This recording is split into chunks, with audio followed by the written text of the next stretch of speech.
Եթերում ազատ լուրերի հիմնական թողարկումն է, ձեզ հետ է Նանի Ստեփանյանը եւ Արա Աբրահամյանը։ Բարի երեկո, օրվա իրադարձությունները նախամարոտ։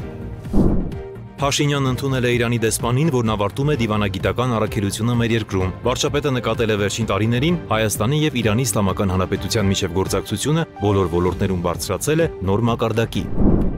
Լուսաբացից ի վեր իսրայելական ուժերի կողմից սպանվել է 51 պաղեստինցի, 38-ը Գազա քաղաքում։ Իսրայելից համակային գործողությունը Գազայում շարունակվում է։ Մասնագետների գնահատմամբ միջուկային Արմագեդոնի ռիսկը վերջին տասնամյակում բավականին բարձր է, հայտարարել է Ղազախստանի նախագահը, նշելով, որ այն շատ մտահոգիչ է։ Տոկաևը նաև աշխարհին զգուշացրել է պատերազմների վտանգի մասին։ Օրվա միջազգային անցուդարձը։ Երևանի քաղաքապետարանի նախաձեռնությամբ մայրաքաղաքում իրականացվում են կոյուղատար եւ անձրևաջրերի հեռացման համակարգերի արդիականացման աշխատանքներ։ Նպատակն է բարելավել մայրաքաղաքի բնակչության կենցաղային պայմանները եւ վերացնել երկար տարիներ կուտակված համակարգային խնդիրները։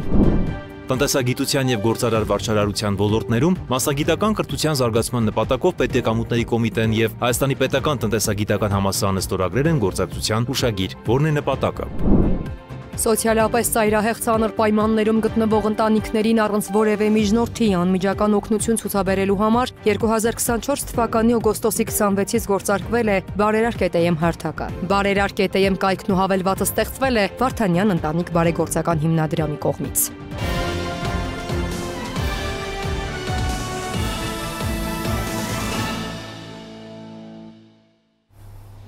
Արտաքին գործերի նախարար Արարատ Միրզոյանի աշխատանքային այցը Հաագ մեկնարկել է Նիդերլանդների արտաքին գործերի նախարար Վան Վելի հետ առանձնազրույցով։ Հայաստանի եւ Նիդերլանդների արտաքին գործերի նախարարների քննարկումները շարունակվել են ընդլայնված կազմով պատվիրակությունների մասնակցությամբ։ Միրզոյանը եւ Վելը քննարկել են Հայաստանի եւ Նիդերլանդերի միջև ռազմավարական գործընկերության խորացման ուղղված համատեղ աշխատանքները, այդ թվում մարտին երկու երկրների միջև ստորագրված համատեղ հռչակագրի կյանքի կոչման միջոցով հանդիպան անդրադարձ է կատարվել նաեւ բազմակողմ հարթակներում գործակցության հարցերի։ Հայաստանի եւ Նիդերլանդների ԱԳ-նախարարները մտքեր են փոխանակել միջազգային եւ տարածաշրջանային զարգացումների վերաբերյալ։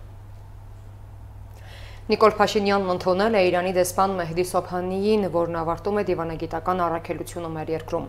Վարչապետը նշել է, որ վերջին տարիներին Հայաստանի եւ Իրանի միջև գործակցությունը բոլոր ոլորտներում բարձրացել է նոր մակարդակի։ Այդ գործում երկրի ղեկավարը ընդգծել է Մեհդի Սոբհանիի անձնական ներդրումը։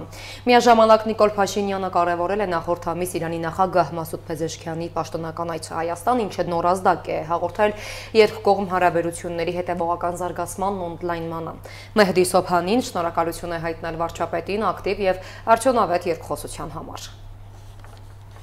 Իսկ ազգային ժողովի նախագահ Ալեն Սիմոնյանը հանդիպում է ունեցել Չինաստանի ժողովրդական քաղաքական խորհրդակցական համաժողովի 14-րդ ազգային կոմիտեի փոխնախագահ Սու Հյուի հետ։ Զրուցակիցների քննարկումների առանցքում են եղել Հայաստանի եւ Չինաստանի միջև քաղաքական երկխոսության եւ միջխորհրդարանական գործակցության զարգացման ուղղված աշխատանքները։ Անդրադարձ է կատարվել նաեւ Հայաստանի եւ Ադրբեջանի միջև խաղաղության գործընթացին վերաբերող հարցերին, հատուկ ուշադրություն դարձնելով խաղաղության խաչմերուկ նախագծին։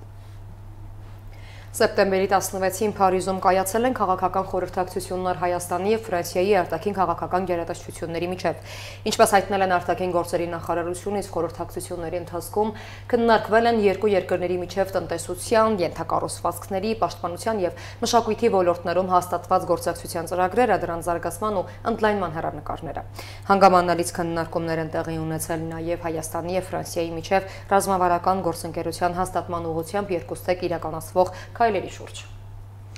Ինձ համար մեծ պատիվ է օգնել կարգավորել Հայաստանի ու Ադրբեջանի միջև հակամարտությունը եւ միևնույն ժամանակ ընկերանալ այս երկու մեծ առաջնորդների նախագահ Ալիևի եւ վարչապետ Նիկոլ Փաշինյանի հետ։ Այս մասին գրառում է արել ԱՄՆ նախագահ Դոնալդ Թրամփը։ Սա կլինի ամբողջ կյանքի բարեկամություն ինձ համար եւ կարեւորը Միացյալ Նահանգների համար, գրել է նա։ Հայաստանի վարչապետ Նիկոլ Փաշինյանն էլ սոցցանցի իր էջում վերահրապարակել է Միացյալ Նահանգների նախագահ Դոնալդ Թրամփի հրապարակումն ու գրել. նախագահ Դոնալդ Թրամփ, եւս մեկ անգամ շնորհակալ եմ ձեր միջնորդության համար Ադրբեջանի հետ այս պատմական համաձայնագրի հարցում։ Վերահաստատում եմ իմ հանձնառությունը աշխատելու խաղաղության եւ թրիփի իրականացման ուղղությամբ։ Թրամփին արձագանքել է նաեւ Ալիևը, նշելով. ես խորապես գնահատում եմ ձեր կարևոր դերը Ադրբեջանի եւ Հայաստանի միջև խաղաղ գործընթացի առաջմղման եւ Վաշինգտոնում պատմական գագաթնաժողովի անցկացման գործում։ Ալիևը շեշտել է, որ Թրամփը Ադրբեջանի եւ Միացյալ Նահանգների միջև հավերժական բարեկամության եւ ձևավորվող ռազմավարական գործընկերության ճարտարապետն է։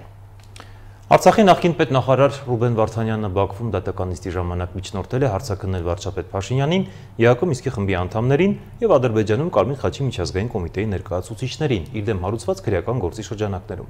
Վարդանյանը ներկայացել է նաեւ այլ միջնորդություն, նա նշել է, որ զինվորական չէ եւ համաձայն չէ իր գործը Բաքվի ռազմական դատարանում քննելու որոշման հետ։ Հաղորդվում է, որ նախկին պետնախարարը նաեւ միջնորդել է դատարանում հարցաքննել Արցախում ռուսական խաղաղապահ զորքերի հրամանատարներին, ասելով, որ համաձայն չէ սահմանը հատելու ապօրինի մեղադրանքի հետ։ Միջնորդությունները կամ չեն քննարկվել, կամ մերժվել են։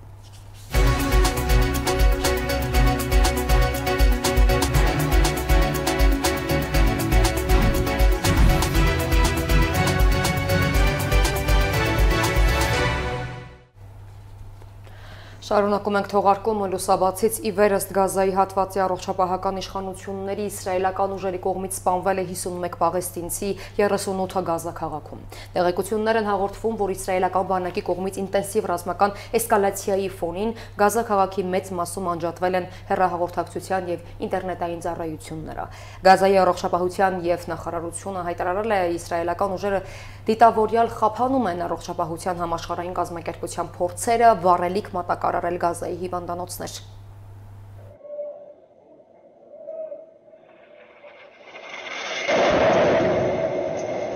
Իսրայելի զորքերն ու տանկերն արդեն Գազայի խորքերում են։ Իսկ պաղեստինցիները շարունակում են զանգվածաբար լքել ավերված բնակավայրը։ Իսրայելի լայնածավալ հարձակումից առաջ Գազա քաղաքի բնակչության թիվը կազմում էր 1 միլիոն։ Վերջին օրերին, ըստ իսրայելական աղբյուրների, քաղաքից 350,000 մարդ լքել է իր տունը։ Իսրայելի զինվորականները հաստատել են վերջին մի քանի օրերի ընթացքում նախքան ցամաքային զորքերի մուտքը, ռազմաօդային ուժերը եւ հրետանային ստորաբաժանումները ավելի քան 150 հարված են հասցրել քաղաքին։ Հարվածները թիրախավորել են բարձրահարկ աշտարակներ, վրանային ճամբարներով խիտ բնակեցված տարածքներում, որտեղ ապաստան են գտել հազարավոր պաղեստինցիներ։ Իսրայելը պնդում է, որ աշտարակները եւս Համասի հենակետերն են։ Անցյալ գիշերվա հարվածների հետևանքով զոհվել է առնվազն 16 մարդ, իսկ նախորդ օրը 68, այդ թվում կանայք, երեխաներ։ Իսրայելը հարվածել է անգամ Նուսեյրաթի փախստականների ճամբարի տներից մեկին, սպանելով 3 մարդու, այդ թվում հղի կնոջ։ Իսրայելի պաշտպանության նախարարը X-ի իր էջում գրել է. «Գազան կրակի մեջ է։ Բանակը երկաթե բռունցքով հարվածում է ահաբեկչական ենթակառուցվածքներին, նաև պայմաններ ստեղծում պատանդների ազատ արձակման համար»։ Իսրայել կացը նախազգուշացրել է, չեն թուլացնի ճնշումը, մինչև չհասնեն բոլոր նպատակներին։ Ընդամենը 1 ամիս, վստահեցնում են Իսրայելից, 1 ամիս կպահանջվի Գազա քաղաքի ամբողջական գրավման համար։ ՄԱԿ-ի հանձնաժողովը անկախ հետաքննության արդյունքում եկել է այն եզրահանգման, որ Իսրայելը Գազայի հատվածում պաղեստինցիների նկատմամբ ցեղասպանություն է գործել։ Ցեղասպանական սահմանված 5 գործողություններից 4-ն արդեն իրագործվել են Գազայում։ Պաղեստինցիներին մարմնական լուրջ վնասվածքներ կամ մտավոր վնաս են պատճառել, նրանց սպանել, միտումնավոր ստեղծել կյանքի այնպիսի պայմաններ, որոնք ուղղված են տեղաբնակների լրիվ կամ մասնակի ֆիզիկական ոչնչացմանը, նաև պաղեստինցիների միջավայրում մանկածնությունը կանխելուն միտված միջոցներ են իրականացրել։ Իսրայելի արտգործ նախարարությունը հանձնաժողովի մեղադրանքն անվանել է կեղծ զեկույց, սակայն փաստերն են հակառակի մասին խոսում։ Օգոստոսի վերջին Սննդամթերքի անվտանգության գնահատման միջազգային նախաձեռնության կոմիտեն եկել էր այն եզրահանգման, որ Գազա քաղաքում ավելի քան 514,000 մարդ հայտնվել է ծայրահեղ սովի պայմաններում։ Այդ տարածաշրջանում սովի մակարդակի գնահատականը առաջին անգամ բարձրացվել էր մինչև 5-րդ աստիճանի, որը սննդի անվտանգության վատագույն մակարդակն է։ Իսկ Իսրայելում իսպառ հերքում էին սովի մասին գնահատականները։ ՄԱԿ-ի միջազգային դատարանը քննում է ցեղասպանության վերաբերյալ Իսրայելի դեմ Հարավաֆրիկյան Հանրապետության հայցը, որը ներկայացվել է 2023 թվականի վերջին։ Ցավոք այդ գործով վճռի հրապարակման համար կարող են պահանջվել տարիներ։ Այդա Կիրակոսյան, Free News, Ազատ լուրեր։ Մասնագետների գնահատմամբ միջուկային Արմագեդոնի ռիսկը վերջին տասնամյակում բավականին բարձր է, այս մասին հայտարարել է Ղազախստանի նախագահը, նշելով, որ դա շատ մտահոգիչ է։ Տոկաևը նաև աշխարհին զգուշացրել է առևտրային եւ պատժամիջոցների պատերազմների վտանգի մասին եւ կոչ արել երկրներին հակամարտությունները լուծելիս առաջին հերթին ապավինել դիվանագիտությանը։ Օգոստոսին միջուկային հակամարտության ռիսկի պահպանման մասին նշել էր նաև Ռուսաստանի փոխարտգործնախարար Սերգեյ Ռյաբկովը։ Միացյալ Նահանգները աննախադեպ սահմանափակումները սահմանել Իրանի պատվիրակության նկատմամբ, հայտարարել է Իրանի արտգործնախարարության խոսնակ Էսմայիլ Բաղային։ Նյու Յորքում ՄԱԿ-ի նիստերին մասնակցող Իրանի պատվիրակությունների համար վիզային սահմանափակումները նորություն չեն, բայց այս անգամ դրանք աննախադեպ են եւ ակնհայտորեն հակասում են Միացյալ Նահանգների որպես ՄԱԿ-ի գլխավոր կենտրոնակայանը հյուրընկալող երկրի պարտավորություններին, ասել է Բաղային, նա հայտնել է, որ տրամադրվել է սահմանափակ քանակությամբ վիզաներ, սակայն Նյու Յորքի եւ Ժնևի գործընկերներից լրացուցիչ մանրամասներ դեռևս չեն ստացվել։ Միջազգային մյուս նորություններին տեսաշարով ծանոթացեք։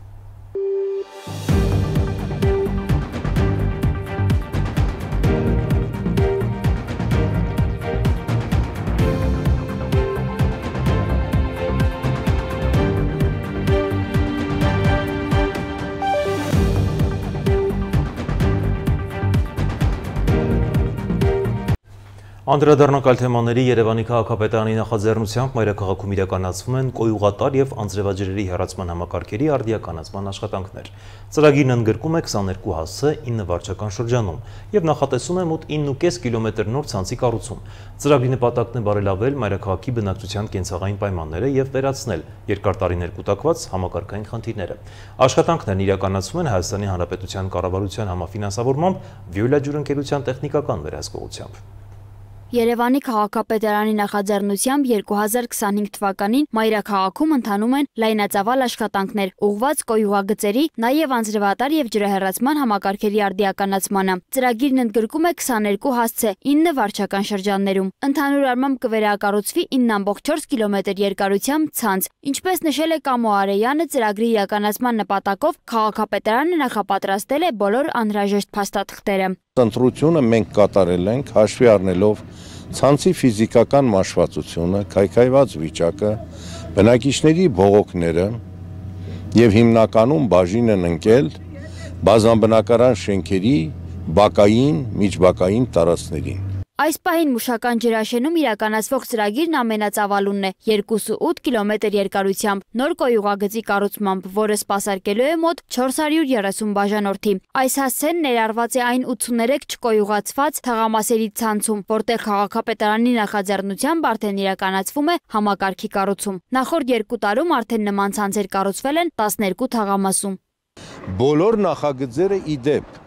համաձայնվեցել է Վիոլա ջուր ընկերության հետ, ինչու, որովհետև որպես նոր ստեղծված գույք, այս ամենը մենք հանձնելու ենք Հայաստանի կառավարությանը եւ նա իր հերթին վարձակալության է հանձնելու Վիոլա ջրին։ Այսինքն շահագործող, սպասարկող ընկերությունը այս պահից ինքը տիրապետում է նախագծերը,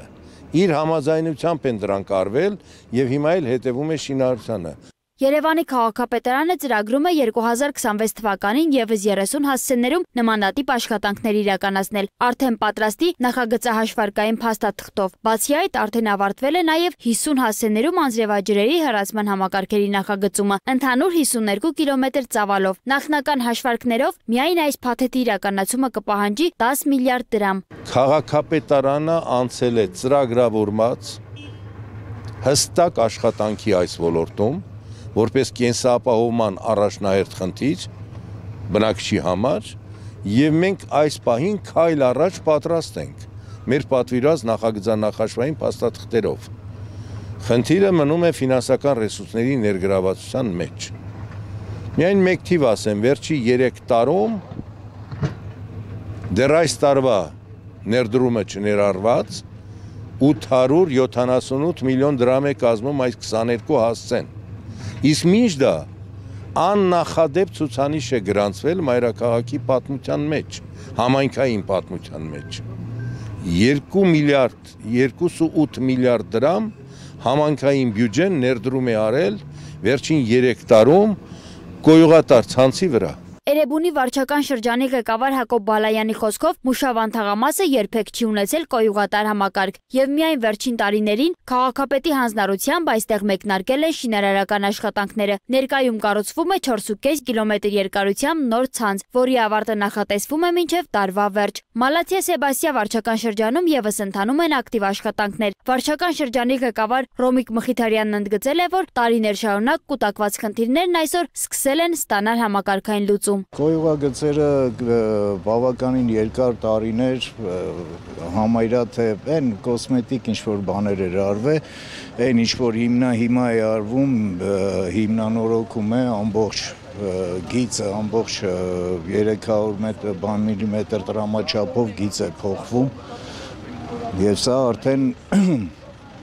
այն, որ անընդհատ խցանումներ է լինում, այն, որ անընդհատ բնակիչները բողոքում են,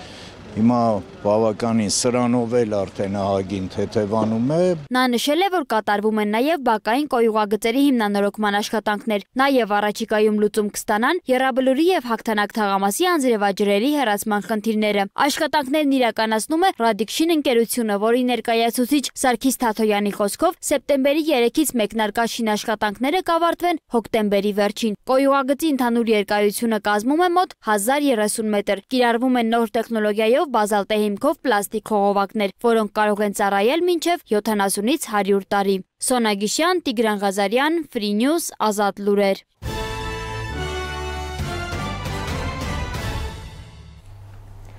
Շարունակում ենք թողարկումը տնտեսագիտության և գործարար վարչարարության ոլորտներում մասնագիտական կրթության զարգացման նպատակով ՊԵԿ-ը և Հայաստանի պետական տեխնոլոգիական համալսարանը ստորագրել են գործակցության հուշագիր։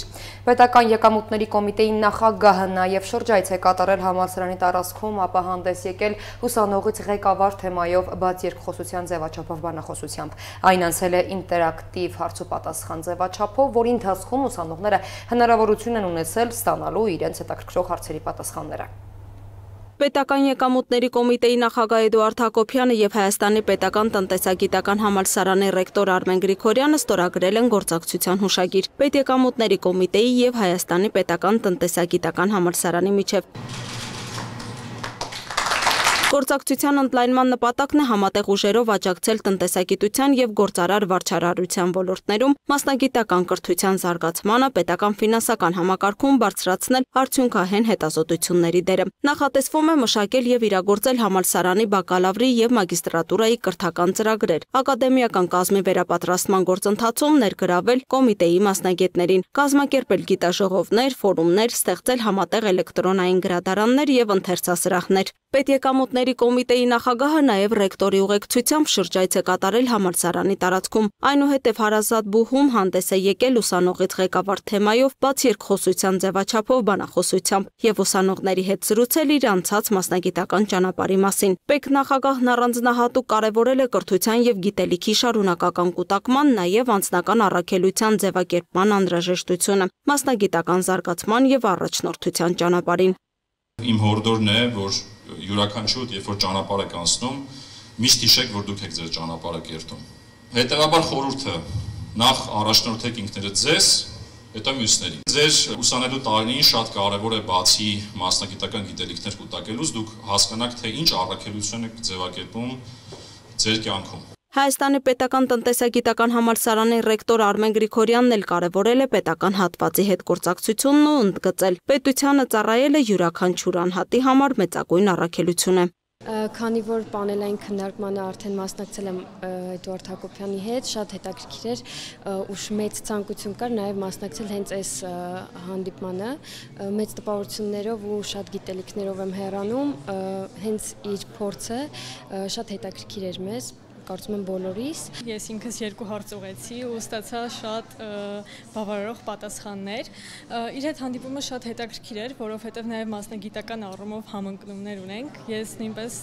ցանկանում եմ շարունակել նույն ուղով, ինչպես ինքը։ ՊԵԿ նախագահն ուսանողների հետ նաև կիսվել է պետական կառավարման ոլորտում հաջողելու սեփական փորձով, ներկայացրել է պետական ծառայողության առանձնահատկությունները, նաև երիտասարդների դերը պետական համակարգում։ Ամփոփելով խոսքը Էդուարդ Հակոբյանն ուսանողներին հորդորել է լինել նպատակասլաց և ակտիվ մասնակցություն ունենալ ուսման և մասնագիտական զարգացման գործում։ Լուսինե Գրիգորյան, Free News, Ազատ լուրեր։ Սոցիալապես ծայրահեղձանր պայմաններում գտնվող ընտանիքներին առանց որևէ միջնորդի անմիջական օգնություն ցուցաբերելու համար 2024 թվականի օգոստոսի 26-ից գործարկվեց բարերար.am հարթակը։ Լինելով ուղիղ օգնություն իրականացնող համահայկական նախագիծ և միակն իր տեսակի մեջ ամբողջ աշխարհում, հարթակը 1 տարվա ընթացքում կարողացավ փրկել մարդկանց կյանքեր ու բազմաթիվ ճակատագրեր փոխել։ Այս բարի գործին միացան բազմաթիվ ճանաչված մարդիկ, ինչպես նաև Հայաստանում և ամբողջ աշխարհում ապրող հազարավոր մեր հայրենակիցներ։ Բարերար.am կայքն ու հավելվածը ստեղծվել է Վարդանյան ընտանիք բարեգործական հիմնադրամի կողմից։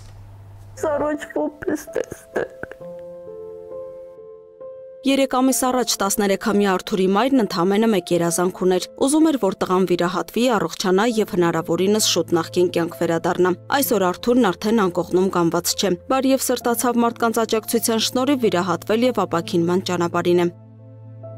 Պահը գալիս է մեկ-մեկ վախ կա, որ չեն օգնի։ Մարդիկ չարացած են, բայց այս դեպքից հետո ես կարծիքս փոխել եմ բոլորի մասին։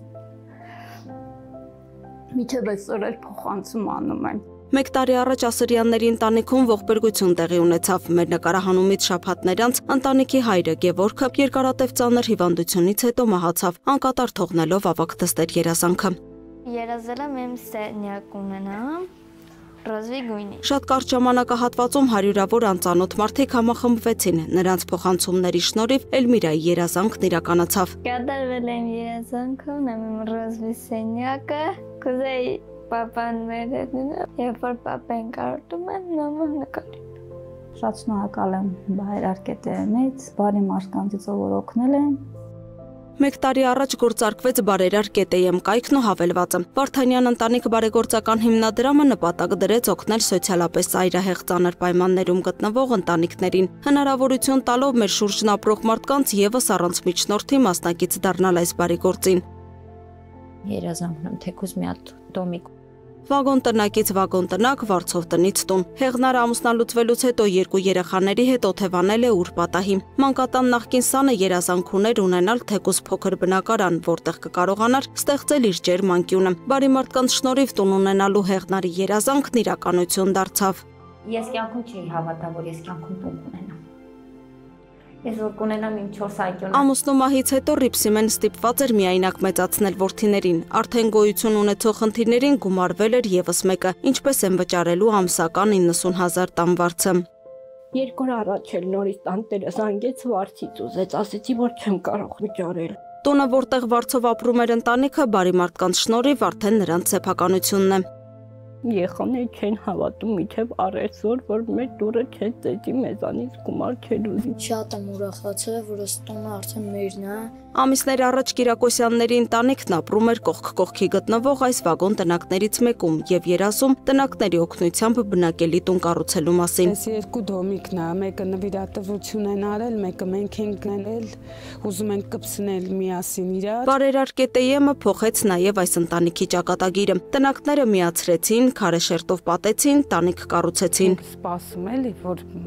այդպես արձագանք կլինի, շատ բարի մարդիկ կլինեն, որ միանգամից այսպես ոտքի կկանգնենք։ Ես ուզում եմ աշխատեմ, ինձ ցուլիկ առնեմ։ Վագոն տնակում ապրող Սարգիսի ընտանիքը ոչ թե մեկ, այլ միանգամից 6 ցուլիկ ունի արդեն։ Կերակրում եւ խնամում են ինչպես հարկն է։ Ընտանիքը ցուլիկների հետ կապված մեծ նպատակներ ունի։ Մտադիր են ձմռանը կենթանիներին վաճառել եւ տուն կառուցել։ Զանգել են, ասել են, դա Ելենան, ասում եմ, այո, այդ 100 դրամը ես փոխանցում եմ ձեզի, ձեր ընտանիքին, իրենք շնորհակալ եմ, իրանք իրանց 100 դրամն էլ ներդրել են իմ երեխեքի համար։ Սրանք մի քանի տասնյակ հաջողված պատմություններից մի քանիսն են միայն։ Մեկ տարվա ընթացքում Բարերար.am-ի շնորհիվ օգնության կարիք ունեցող 52 ընտանիքների կողքին կանգնեցին հազարավոր մարդիկ, այդ թվում ճանաչված ու սիրված արտիստներ, որոնք իրենց աջակցության շնորհիվ լուսավորեցին եւ փոխեցին տվյալ ընտանիքների կյանքը։ Ես ուզում եմ, որ այս իմ գալը օրինակ լինի իմ ընկերների, գոլեգաների համար։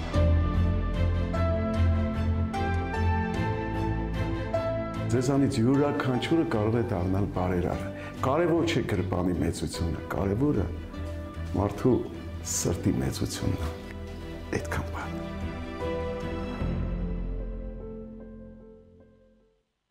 Իսկ այս ժամի համար այսքանն ենք նախատեսել, թողարկման ավարտին ծանոթացեք եղանակային կանխատեսումներին։ Իսկ մենք ձեզ հրաժեշտ ենք տալիս, ցտեսություն։